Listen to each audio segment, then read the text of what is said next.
निर्मम सरकार पतन के जितने भी पैरामीटर्स हैं, उन सब पैरामीटर्स में नए नए रिकॉर्ड बनाते जा रहे हैं और यहां उपदेश दे रहे हैं। क्या हाल करके रखा हुआ है। ऐसी निर्मम सरकार से वहां के लोगों का भविष्य अंधकार के अंदर डूब रहा है, लेकिन इनको कोई परवाह नहीं है। सत्ता सुख के सिवाय कोई आकांक्षा नहीं और वे यहां उपदेश देते हैं।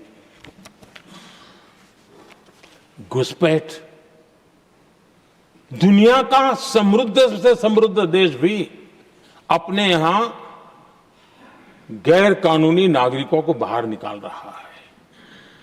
हमारे देश में घुसपैठियों को बचाने के लिए अदालतों को तब तक प्रेशर पैदा किया जा रहा है।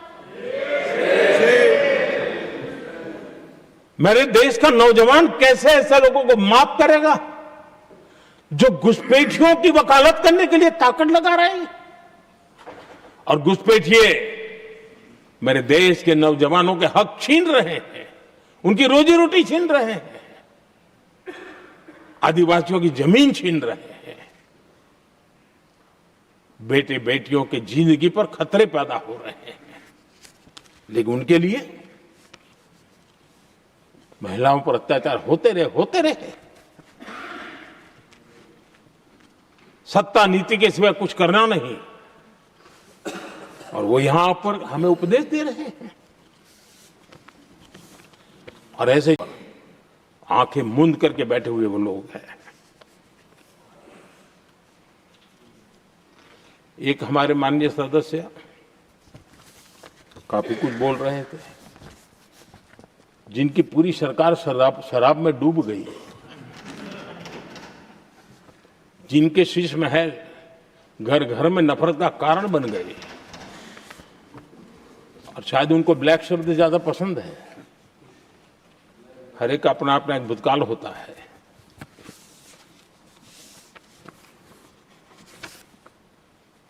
पता नहीं ब्लैक के साथ उनका क्या पुराना रिश्ता है। आदरणीय सभापति जी, ऐसे सभी साथियों से मैं आज जरूर कहूंगा,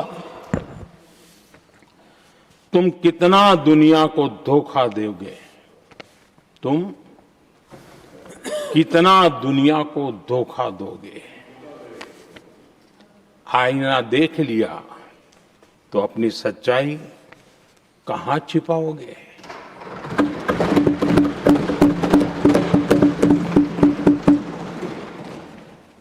कांग्रेस हो, टीएमसी हो, डीएमके हो, लेफ्ट हो, ये दशकों से केंद्र में सत्ता में रहे हैं, सत्ता के भागीदार रहे हैं। राज्यों में भी उनको सरकारें चलाने का अवसर मिला है, लेकिन उनकी पहचान क्या बनी। आज डील की चर्चा होती है तो गौरव से कहते हैं, तब डील की चर्चा होती थी तो बॉफोर्स डील याद आता था। ये डील होते थे।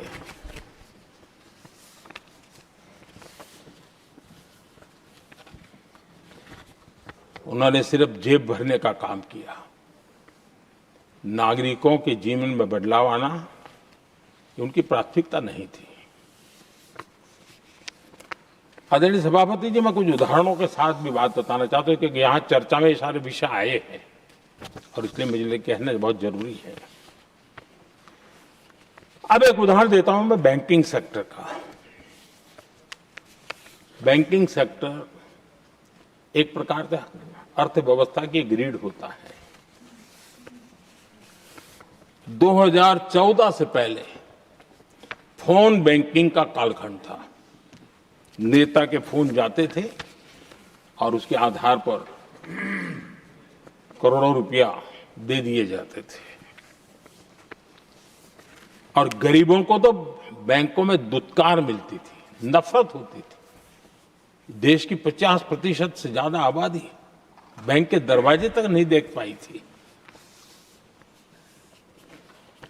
कांग्रेस के नेताओं के फोन पर अरबों रुपये लोगों को दे दिए गए और जो ले जाते थे वो अपनी पर्सनल प्रॉपर्टी मान करके पैसे हजम कर जाते थे। यही खेल चलता रहा। कांग्रेस और यूपीए के राज में और आज जो इंडी अलायंस बन करके बैठे हैं उनके राज में बैंकिंग व्यवस्था तबाही के कगार पर खड़ी थी। मैं नया प्रधानमंत्री के पद का दायित्व मुझे मिला, मैं एक देश के मुखिया से मैं मिला, ऐसे ही बात कर रहा था। मैंने कहा बैंकिंग की दृष्टि से हम कुछ आगे बढ़ना चाहिए। उन्होंने कहा पहले एक बार साहब जरा अभी आप नए हो, आपके बैंकों की व्यवस्था का अध्ययन कर लीजिए। हम कैसे हिम्मत करें? एक देश के नेता ने कोई एक जानकारियां थी, उसने मुझे बताया यहां इनको कोई परवाह ही नहीं। यानी एक प्रकार से उन्होंने जिस प्रकार से बैंकिंग व्यवस्था को एनपीए के पहाड़ खड़े हो गए थे। जहां भी देखो चर्चा चलती थी एनपीए का क्या होगा, एनपीए का क्या होगा, कैसे बचेंगे। आदरणीय सभापति जी, चुनौती बड़ी थी लेकिन हमने समझदारी से काम लिया। बैंकिंग व्यवस्था के सब कर्ता धर्ताओं को विश्वास में लिया। रिफॉर्म की आवश्यकता थी, हिम्मत के साथ रिफॉर्म किए, पारदर्शी व्यवस्था बनाई, ढेर सारे बैंकिंग रिफॉर्म्स हुए और जो सरकारी बैंक दुर्बल हो चुकी थी, ठीक नहीं चल पाती थी, उसको हमने बड़ी बैंक के साथ मर्जर कर दिया। और मुझे याद है किसी एक महाशय बड़े अपने आप को विद्वान मानने वाले ने लिखा था, अगर मोदी सरकार बैंकों में ये कर ले तो हिंदुस्तान का बहुत बड़ा रिफॉर्म हो जाएगा। वो काम मैंने आते ही कर दिए थे। आदरणीय सभापति जी, और इन सारी चीजों का नतीजा हुआ बैंकों में जो बीमारी घर कर गई थी उस बीमारी से बैंकों को मुक्ति मिली। बैंकों का स्वास्थ्य सुधरा, लगातार सुधरा, अभी भी तेजी से आगे दौड़ रहे हैं। और बैंकिंग का जब स्वास्थ्य सुधरा तो लेन देन का कारोबार भी उनका बढ़ा, लोगों को पैसे मिलने लगे, सामान्य व्यक्ति को पैसे मिले।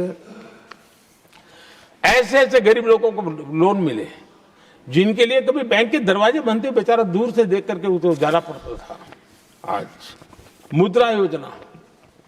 मुद्रा योजना जो देश के नौजवान को अपने पैरों पर खड़े रहने की ताकत देता है, मुद्रा योजना जो स्वरोजगार की प्रेरणा देता है, लेकिन स्वरोजगार के भाषण के काम नहीं होता है, उसका हाथ पकड़ना पड़ता है।